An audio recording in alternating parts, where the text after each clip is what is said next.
At the reunion, my brother said, to the guy who always arrives late, empty-handed, and still wants a seat at the table. Everyone laughed a little too loudly. I raised mine and said, to the guy who just paid off the mortgage you thought was yours. The silence was deafening, and then At the reunion, my brother raised his glass and said, loud enough for everyone to hear, to the guy who always arrives late, empty-handed, and still wants a seat at the table. Laughter rippled through the group, sharper than it should have been. Someone clapped. My cousin choked on her mimosa. Even Mom laughed like she didn't notice how red my ears turned. I raised my own glass, plastic, half filled with store-brand soda, and said, to the guy who just paid off the mortgage you thought was yours. The silence hit like a dropped plate. My brother's grin stuttered and fell. Mom blinked like she hadn't heard me right. Dad stopped chewing mid-bite. For once, the only sound was the wind brushing past the tent and the faint hum of someone's forgotten Bluetooth speaker. I sipped from my cup, nodded, and added, "You're welcome." That's when I knew I should have skipped the reunion. The picnic table was full, but no one looked at me. My sister turned back to the potato salad like it held state secrets. My uncle cleared his throat and muttered something about football. The same people who'd texted me last week asking if I could spot them just this once now couldn't meet my eye. Typical. Earlier that morning, I had swung by a gas station to grab chips and a six-pack. Nothing fancy, just something to say I didn't show up empty-handed. I wasn't trying to impress anyone. When I arrived, I saw my brother unloading catered trays from the back of his leased SUV. My sister-in-law was already arranging them like she was shooting a segment for daytime TV. Linen napkins, folded place cards, a balloon arch. I placed my grocery bag next to a mountain of hors d'oeuvres. It looked ridiculous. But that's always been my role, the quiet one, the late one, oh, he's just like that one. The guy who pays but never gets thanked. Who gets mocked and still shows up. Not anymore. They laughed like I was the punchline, but I'd been footing the bill for years. My brother, the same one who made that joke, lives in a house I helped him buy. Not legally. No one bothered with paperwork. Just endless, "I'll pay you back," man, text that slowly turned into radio silence. At some point, they stopped pretending I'd get repaid. I stopped pretending I believed them. I co-signed the loan when his credit was too shot for approval. That was 4 years ago. Since then, I've made 41 mortgage payments. He made 3, the first 3. My parents? Retired early, or at least that's what they told everyone. What they really meant was, we'll retire, and you'll keep the lights on. I paid the electric, the gas, the groceries, all while they told their friends they were living off wise investments and dignity. My mom calls it family support. I call it subsidized disrespect. Even my little sister, who posts motivational quotes about building your empire, lives rent-free in a condo I bought during the pandemic. She calls it manifesting stability. I call it squatting with Wi-Fi. No one ever said thank you. They said things like, "You're just better with money. You don't have kids, so it makes sense. You're single, you wouldn't understand." They made it sound like generosity was a personality flaw I needed to fix. Like I owed them for existing while unmarried. At first, I went along with it. It was easier than arguing. Every month, I sent the money. Every holiday, I showed up with bags of food no one touched. Every group chat, I watched them ignore my messages until it was rent week. But deep down, I kept hoping that if I gave enough, helped enough, they'd see me differently. They didn't. Instead, they sharpened the jokes. I became the one who worked too much, took life too seriously, and couldn't take a joke. They called me uptight while cashing my transfers. My brother once made a crack about me being the bank with no customer service. I laughed then. Not anymore. Because here's the truth. I wasn't quiet because I didn't notice. I was quiet because I was measuring. Every jab, every eye roll, every time they made me feel small for showing up tired, for not dressing right, for not having a family of my own. I was tracking it all. And the irony? They thought they were above me because they needed me. That's the delusion dependency creates. The more I gave, the more invisible I became. They built a whole ecosystem on my silence. My parents didn't downsize because I was their safety net. My brother didn't budget because I covered the shortfalls. My sister kept shopping because she assumed I'd swoop in before the credit card bill hit. It was a game of chicken I never agreed to play. I remember one night, I called my dad to say I'd be late on the next payment. Just 1 week. I had a medical bill. Nothing major. Just a checkup that came out higher than expected. He sighed and said, "I guess we'll have to figure something out then." Like my health was an inconvenience. That's when I realized I wasn't a son anymore. I was a wallet with Wi-Fi, a ghost who paid the rent. And once you see it, you can't unsee it. The most brutal part? They convinced me I was lucky. At least you're in a position to help, my mom once said. Like I hadn't worked every weekend for 5 years. Like I hadn't skipped vacations, dinners, even dates, because someone needed a short-term loan. They needed me, but they never respected me. And I had enabled every inch of it. Not with kindness, but with fear.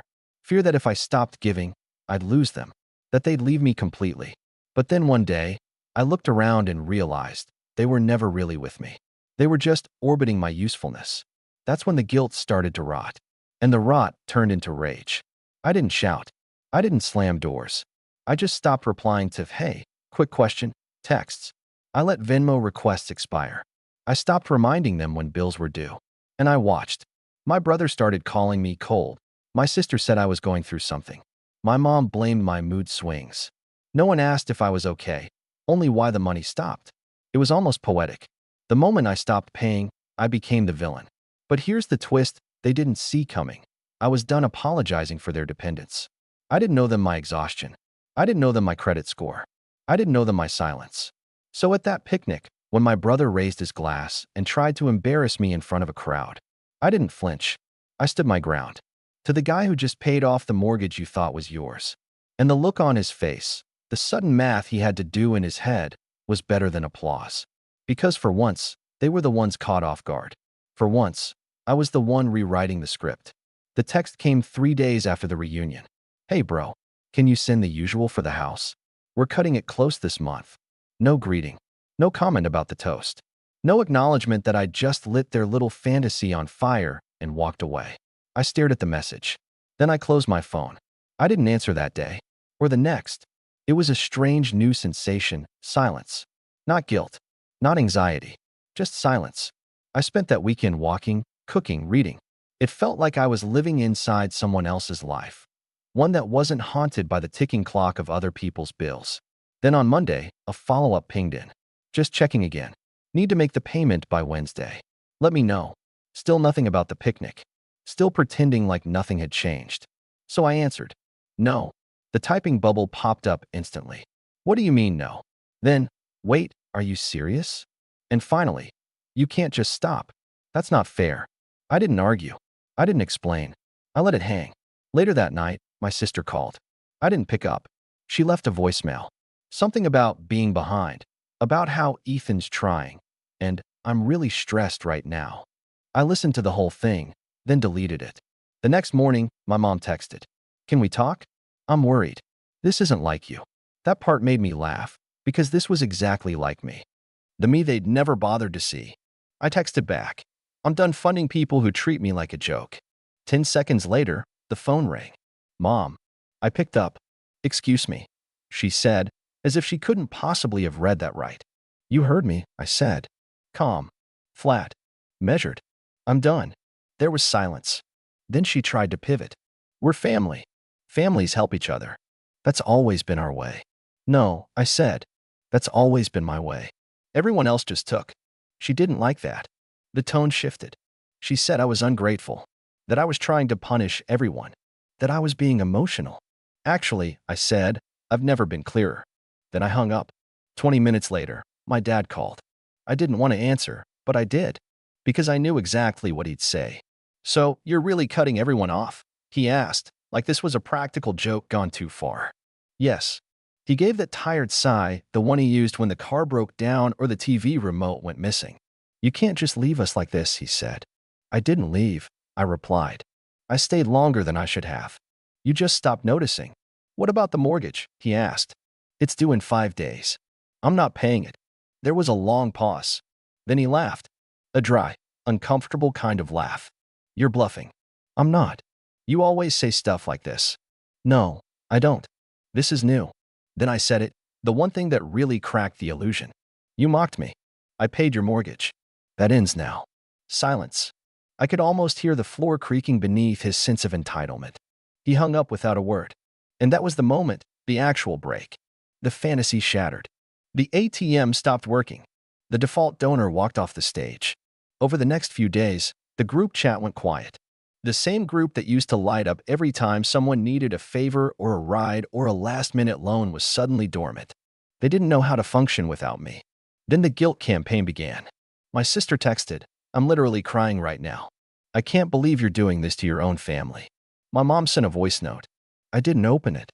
My brother, the one who toasted to my failures, texted just one word. "Seriously?" I didn't reply. Then came the escalation. "I might have to break my lease," my sister said. "We'll have to move back in with mom and dad. Is that what you want?" "Yes," I texted back. "Exactly." She didn't answer after that. But the next day, I heard from my dad again. His tone was different this time. Not angry, desperate. "What happened to you?" he asked. "You used to be reliable." "No," I said. "I used to be scared." He went quiet. "Scared of what?" "Of losing you," I said. "But I can't lose people who only show up when they need something." He hung up again. A week later, my sister posted a photo on Instagram. Caption, "Back where it all began." It was a shot of her childhood bedroom. Same posters, same bedspread, same pretend smile. Ethan wasn't in the picture. I didn't comment. Then mom called, this time, unfiltered. "I hope you're happy," she said. "She's miserable. We're all miserable." "I'm peaceful," I said. Another hang-up.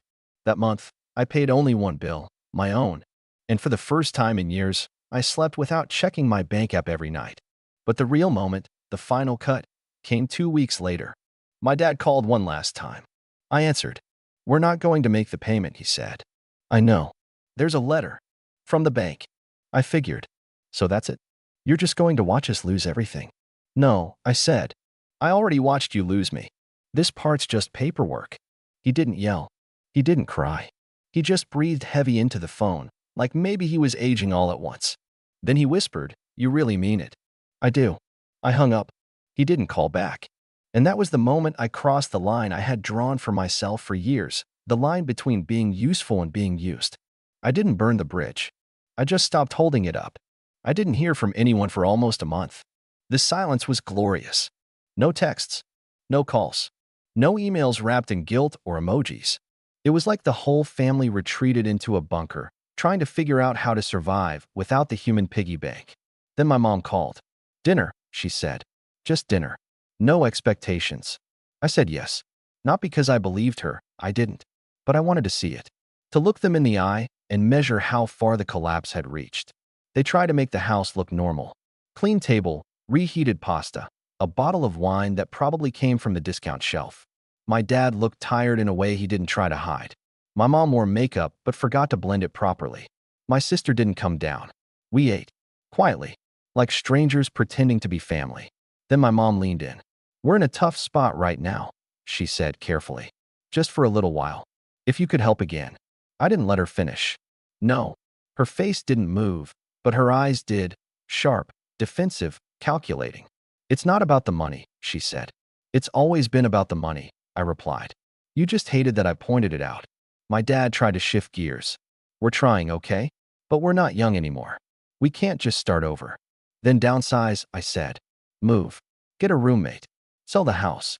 Do what people do when they don't have backup." He flinched. "We built this life," he said. "No," I corrected. "You borrowed it." "I built it." Silence again. Then I said something that changed everything. "I'm hosting a picnic. 1 month from now. Just us. No cousins. No neighbors. No plus ones. I'll bring something to the table, but it won't be money." They didn't ask questions. They knew me well enough to be scared. The next day, I started making calls. Not to loan officers or accountants, to hiring managers. I reached out to my old college roommate, who now managed logistics for a warehouse chain. Asked if he needed someone dependable. He said, "Always." I called an old friend who ran a community clinic. Asked if they still needed admin help. She said, desperately. I talked to a woman I met through a charity auction who coordinated events for a food bank. She was looking for reliable prep staff. I told her I had a name. Within 2 weeks, I had job offers lined up. Real jobs. Nothing glamorous. Nothing viral. But stable, decent, honest. Then I printed them. One for each person. Picnic day came faster than expected. I brought a folding table, sandwiches, a water cooler, and a stack of envelopes. My parents showed up dressed for damage control. My dad wore a collared shirt that hadn't been ironed. My mom wore fake pearls and fake calm. My sister showed up in sunglasses and silence. No one brought food. Of course. We sat. They waited for me to apologize, or to soften, or to say something nostalgic. I didn't. I pulled out the folders and passed them around. "What's this?" my sister asked, flipping through hers like it was a prank. "Options," I said. "Jobs, not cash." She blinked. "You're kidding." "No," I said. She stared at me. "You expect me to work at a clinic answering phones?" "Yes." She scoffed. "You're punishing me." "No," I said again, calm as stone. "I'm offering help, just not the kind that bankrupts me." My mom opened hers. She looked at the listing, then at me. "This is food prep," she said. "You used to volunteer doing exactly that," I said. "You were good at it." She said nothing. My dad looked at his sheet. It was a position for warehouse inventory. Flexible hours. Decent pay. Physically demanding. He exhaled through his nose. "You're serious." "Completely." Then came the explosion. "This is humiliating," my sister snapped. "You think you can just fix us with job ads?" "No," I said. "I think you can fix yourselves with them. Or don't. But don't ask me to drown so you can float." My mom tried a softer approach. "We're not built for this kind of work anymore." "Then live within your means," I replied. "Or ask someone else to carry you." "Oh wait, there is no one else, is there?" My dad stood up like he was going to say something profound. Then he didn't. They packed up. My sister left her folder on the table. My mom dropped hers in the trash. My dad shoved his in his jacket. They didn't hug me. They didn't say goodbye. And that was the best part. No more pretending. I sat at the table for a while after they left. Just me, some untouched sandwiches, and 3 chairs that would stay empty by choice. But I felt full. For the first time, I wasn't the one being discarded. I was the one doing the choosing. And I chose self-respect. They wanted help? I gave it. But help doesn't always come with a deposit. Sometimes it comes with a mirror. 3 days passed. Then the clinic called. "Just wanted to thank you for referring Madison," the woman said. She interviewed Monday. Started today. So far, so good. I stared at my phone. Madison, my sister, took the job. No drama. No announcement. No Instagram story about new chapters or healing energy. Just work. That's when I realized something had shifted. She didn't do it for me. She did it because she had no choice. And that made it real. I didn't reach out. I didn't congratulate her. I just waited. For days later, a text came through. "Started work. It's fine. Don't get used to me thanking you. But also, I'm not quitting." So there. No hearts. No emojis. Just fact. Blunt. Honest. Perfect. Then came the next move. My dad. He called and asked if the warehouse job was still open. Said he'd been thinking. His voice had none of the performance I was used to, just fatigue. I gave him the number again. He didn't thank me. But 2 weeks later, my cousin texted me. "Uncle Joe's working now?" He actually clocked in today at 7 a.m. "What did you do?" "Nothing. I just stopped saving him." He saved himself. Even my mom, who once said her hands were too old for kitchen work, took the food prep position quietly. She clocked hours under a different last name. Not to hide from strangers. To hide from shame. She didn't tell anyone. But I knew. Because one day she sent me a flyer for a Sunday food drive. No message, no ask. Just the flyer. Like she wanted to show me something, without showing it. And that silence? That was louder than any apology. The group chat stayed dead. No new jokes. No funny memes. No chain messages about how family is everything. Because now, they were busy. Busy working. Busy adjusting. Busy surviving without the one person they swore couldn't let go. They had finally been forced to stand. And even though they stumbled, they stood. For the first time in my life, I wasn't angry. I wasn't bitter. I was just still. I came home from work, made myself dinner, watched documentaries I'd been putting off for years. I slept through the night without dreaming of missed payments or disappointed sighs. And slowly, signs began to appear. My sister posted a photo of her clinic ID badge. No caption, just the image. A public restroom mirror, fluorescent lights, her hand holding it up like proof. My dad sent a single line. "Got forklift certified today. My back's not thrilled, but it's honest work." And my mom? She emailed. Not texted, emailed. 2 sentences, no subject line. "I didn't realize how much we relied on you until we had to rely on ourselves. We're trying." No theatrics. No emotional blackmail. Just truth. And that's when I knew the shift wasn't just in them. It was in me. I didn't need them to validate me anymore. I didn't need them to be proud or to say sorry or to pretend to change. Because this time, they did change. Not for me, for themselves. And me? For the first time, I didn't feel like someone's crutch. I felt like myself. A month later, I sent one message to the family group chat. Hosting another picnic. Same spot. Saturday at noon. Come if you want. No frills. No emojis. No bait. No one replied. But they came. My sister arrived first. She was still in scrubs, hair pulled back, shoes scuffed from the clinic floor. She looked tired, not exhausted tired, but earned it tired. The kind that comes from finally carrying your own weight. Then my dad showed up. Khakis, plain polo, sunburned forearms. He looked smaller than I remembered, or maybe I had just finally stopped shrinking myself to fit around him. Last was my mom. No jewelry, no loud jacket, just a windbreaker, old sneakers, and silence. We sat at the same table as last time. No arch, no curated photos, no tension. I didn't wait for someone to speak first. I didn't smile. I didn't joke. I laid it down like truth. I'm not paying your bills again. No one flinched. I'm not here to rescue. I'm not here to bleed so no one else has to sweat. Still silence, but it was different this time. I love you. That hasn't changed. But love without boundaries isn't love. It's sacrifice. And I'm done bleeding. They didn't argue. They didn't bargain. Because now they knew. My dad nodded once, slow and firm, like the gears in his head had finally stopped grinding against denial. My sister picked at the edge of her paper napkin but didn't speak. She didn't need to. My mom, who once led every room like a general with pearls and casserole, just sat back and said, "We know." Not dramatic. Not defensive. Just acknowledgement. And right then, for the first time in my life, I didn't feel like the broken one at the table. I felt like the adult. We shared sandwiches. No one fought over the last soda. No one made dicks. We talked about mundane things, traffic, weather, a neighbor's annoying dog. Nothing important, and yet somehow the most important conversation we'd ever had.